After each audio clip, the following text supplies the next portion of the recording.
তো hello guys, আজকে আমি আর তোমাদের দাদা চলে এসেছি বর্ধমান ডিয়ার পার্ক। তো তোমরা দেখতে পাচ্ছ কত সুন্দর সুন্দর এখানে অ্যাকাউন্ট, চাইলে তোমরাও আসতে পারো এখানে বর্ধমান ডিয়ার পার্ক সায়েন্স সিটিতে। কত সুন্দর সুন্দর মাছের অ্যাকাউন্ট আছে এখানে, চাইলে তোমরাও দেখতে পারো এখানে কত সুন্দর সুন্দর জায়গা। তো আমরা বাইরেটা কোনো ভিডিও করিনি, এখনও ব্লগ করিনি, আমরা ভিতরটা দিয়ে ওপরে দোতলায় আছি এখন। দেখতে পাচ্ছ কত সুন্দর জায়গা। তো তোমার দাদাভাই বলছে চলো বাইরেটাই যাবো, আমরা চলো তাহলে যাওয়া যাক। তো বাইরেটাই এই যে একটুখানি করা হয়েছে এই যে, তারপরে বলছেন যে কাছের ঘরে যাব। তো কাছের ঘরের ভিতরটা তোমাদের সঙ্গে শেয়ার করছি, তো দেখতে থাকো। এই যে তোমাদের দাদাভাই আর আমি ঢুকে পড়েছি কাছের ঘরে। তো আমি তো খুব ভয় পাচ্ছিলাম, তোমার দাদাভাই বলছিল না ভয়ের কিছু নাই, আসো আমার সাথে।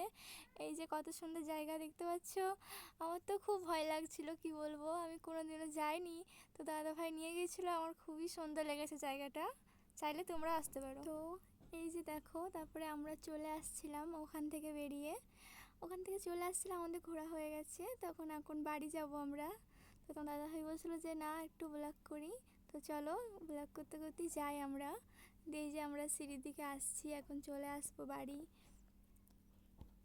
তো তোমার দাদাভাই বলছিল আসো আমরা এখানে একটু ফটো তুলে নিই, তো আমরা এখানে কিছু ফটো তুলে নিলাম এই জায়গাটাতে।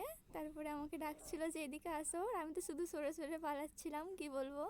এই যে দোতলার ওপরটা থেকে তোমার দাদাভাই দেখাচ্ছে, দেখো এই যে, এই যে আমাকে বলছিল একটা ছবি তুলে নিয়ে আসো, আমি বলছি না তুলবো না, বলছে না তোলো।